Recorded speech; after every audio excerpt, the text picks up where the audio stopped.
Hey friends, if you wish to fix apps missing after installing on Windows 11, then please watch this video. I will guide you through the resolutions. Now the first solution is an SFC scan. Search for command prompt in the Windows search bar and click on Run as Administrator.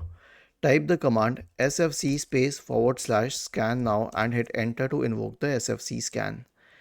The next solution is to reset the Microsoft Store cache.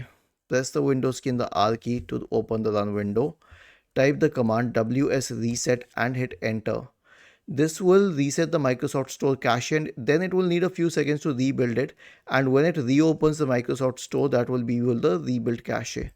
And if everything else fails, then you can simply re-register the Microsoft Store. Now I'll share its command with you in the description section of the video. All you need to do is copy it, search for PowerShell in the Windows search bar and click on Run as Administrator. Paste it here and hit enter. Was this helpful? If yes, then please subscribe to the channel. If not, then let us know in the comment section of the video on how we could help you further. Thank you for watching this video and have a nice day.